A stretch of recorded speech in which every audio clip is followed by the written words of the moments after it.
Hi, my name is Deanna Hope, and welcome back to Spooky Spotlight, the show where I shine a light on horror films that you may or may not have heard of. On today's episode, we are discussing Arachnophobia, a 1990 horror comedy directed by Frank Marshall and produced by Steven Spielberg.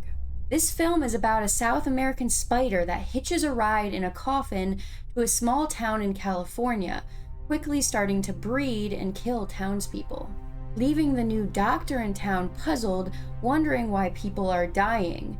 And of course, he is arachnophobic. I got my spider earrings for this one. That doctor, aka Dr. Jennings, is played by Jeff Daniels. Now, this isn't a giant spider movie. This is actually a regular-sized spider horror film, which arguably is more terrifying. Because of their size, they can truly be anywhere undetected, jump out at you at any time, and bite you, which, at that point, it's too late. In the film, this is a new species of spider that is highly aggressive and highly venomous, so one bite will kill you in mere moments. Due to them being undetectable, the townspeople suspect that this new doctor that moved to town from the big city may be causing these deaths. This film will give you goosebumps. Honestly, I kept thinking there were spiders on me, and for days after seeing this film, I was very jumpy. Something that makes this film so iconic is they used 300 real spiders. There was a scene where one of the actors hung upside down and had a bunch of spiders crawling all over his face. Actor Julian Sands himself, aka Dr. James Atherton, says his fears were truly tested while filming. The spiders they used in the film in real life are called Avondale spiders, and they're very harmless and honestly very sociable.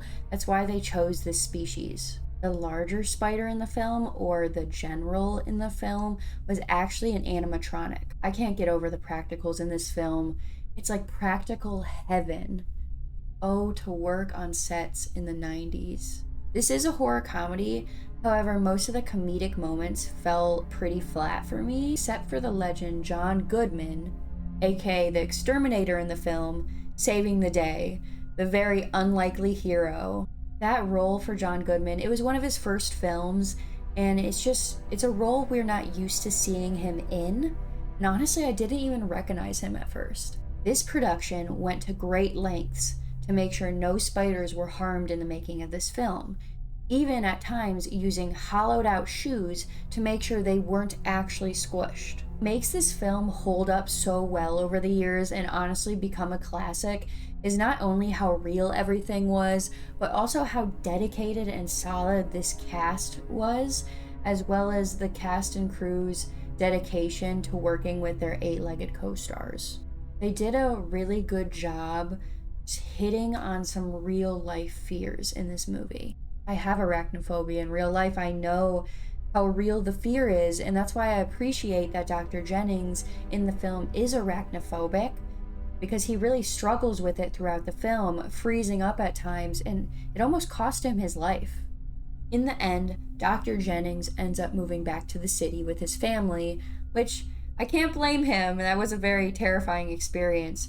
However, I love how him and his wife are talking about how, the city, it's more of a controllable situation. That's why they move back. But then an earthquake happens. The commentary of saying no matter where you live, you kind of got to pick your poison. And I got to say it. I'm sorry, but we love practicals. Which is why I don't have high hopes for the remake. I am very skeptical. Unless they're going to use real spiders, I don't want it. I don't want a CGI mess. And yes, there is a remake in the works. If you're afraid of spiders, be warned. But if you're afraid of spiders, still watch it. It's such a great film. The score is incredible. The acting is credible. They're filming on location, which makes it so beautiful. It is overall incredibly done. That is it for this week's episode. Thank you so much for tuning in, and let me know in the comments if you're arachnophobic or if you watch this film. And I'll see you in 2 weeks. Bye.